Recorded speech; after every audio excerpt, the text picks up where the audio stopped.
Merci beaucoup pour ces préoccupations que nous partageons. Globalement, la communauté famille chrétienne se porte bien. Se porte bien parce que tout au long de l'année 2025, toutes les activités que nous avons programmées ont été réalisées. Aussi bien à Kinshasa qu'à l'intérieur du pays et aussi à l'extérieur du pays. Vous savez que notre association est disséminée un peu partout et nous sommes en contact avec tous nos membres. Nous avons évidemment beaucoup de préoccupations concernant la situation des familles. D'abord, nos propres familles, la situation du pays du point de vue social, du point de vue économique et pourquoi pas même du point de vue politique est préoccupante. Mais comme nous l'avons vécu cette année, l'année jubilaire, l'année de l'espérance proclamée par le pape François, confirmée par le pape Léon XIV. Nous-mêmes, la famille chrétienne, notre thème a été « Famille chrétienne, vis dans l'espérance et tu seras béni ».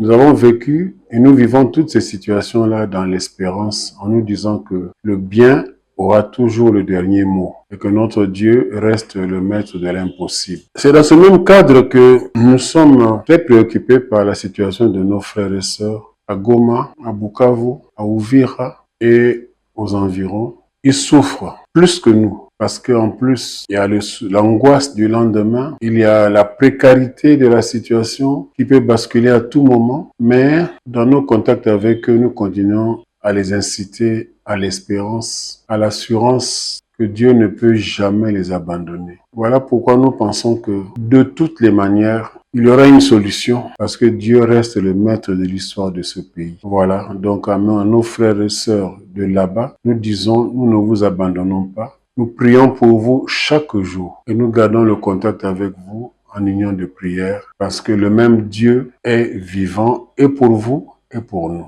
Nous avons d'abord travaillé à démystifier le mois de décembre. Les gens ont une opinion négative sur le mois de décembre, proclamant que c'est le mois de tous les malheurs. Le mois de décembre, c'est comme tous les mois de l'année. Vivons ça dans la sérénité. Vivons ça en nous disant que c'est une grâce d'avoir traversé toute l'année vivant et d'arriver à la fin de l'année vivant et de traverser, comme vous dites, l'année 2025 à l'année 2026. Alors, nous avons clôturé nos activités pour que chacun, chacune entre en symbiose avec l'Église, la vie de l'Église universelle dans nos paroisses, dans nos diocèses, pour préparer et fêter la Noël ensemble avec tous les autres paroissiens.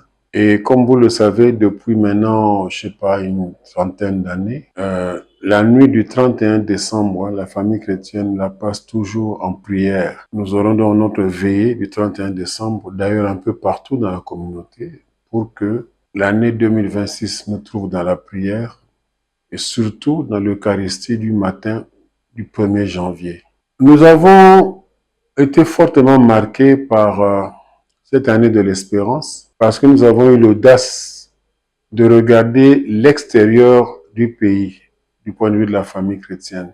Nous avions proclamé cette année, année de communauté extérieure, et Dieu a fait des merveilles extraordinaires, inattendues. Notre communauté a pu conduire pratiquement la délégation des Congolais qui sont allés au jubilé des familles à Rome. Et nous sommes arrivés même à attirer l'attention du pape Léon XIV. Il a dû s'arrêter pour nous saluer tellement qu'on faisait un bruit qui a attiré même les autres délégations qui nous ont rejoints. Nous avons également été marqués par une expérience extraordinaire.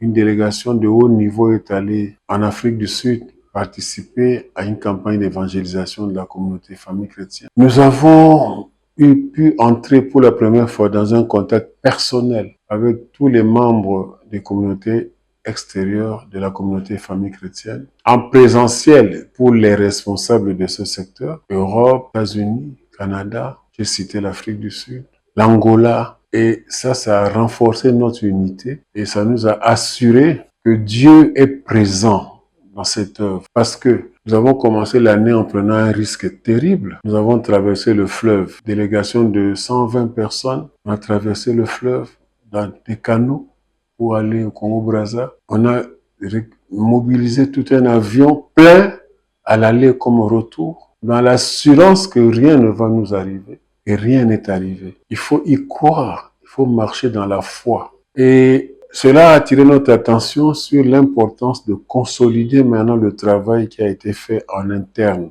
sur les plans des communautés intérieures. C'est bien que nous soyons partout dans le pays, mais comment vivent nos communautés? Comment les dynamiser pour qu'ils puissent effectivement se lever, vivre l'esprit famille chrétienne et réaliser cet esprit, marquer leur diocèse, leur paroisse, en défendant la famille, en défendant les valeurs familiales dans ces temps difficiles où la famille est attaquée. Voilà ce à quoi on va s'engager pour l'année 2026. Ce travail de fond qui sera fait pour que la famille chrétienne de l'intérieur du pays soit vraiment debout sur des bases sûres, inébranlables, avec l'aide de Dieu. Ben, ce n'est pas un slogan de dire que la jeunesse est l'avenir. Regardez, moi j'ai commencé la famille chrétienne tout jeune, à l'âge de 35 ans. J'étais le plus jeune des responsables. Aujourd'hui, je suis le plus vieux parmi les vieux responsables. On a fait du chemin. Et je leur dis toujours que nous sommes à la porte de sortie, la génération des pionniers. Donc, nous avons intérêt à ce que notre jeunesse s'engage. Parce que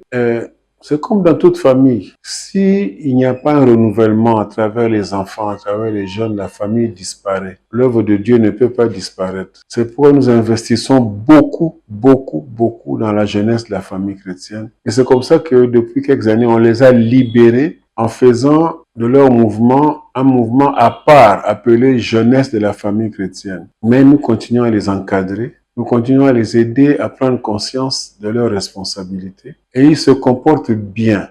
C'est un mouvement qui se distingue et qui continuera à se distinguer parce que ces enfants ont la chance d'être nés dans des familles équilibrées, dans des familles chrétiennes, qui les encadrent, qui leur donnent les valeurs, qui leur transmettent des valeurs dont ils vivront demain, soit comme père et mère de famille, soit comme personnes consacrées. Nous voulons avoir les meilleurs prêtres, les meilleures religieuses pour montrer que tout cela est possible si la famille joue son rôle. Donc c'est avec sérénité que j'affirme ces choses, dans l'assurance que ça ira.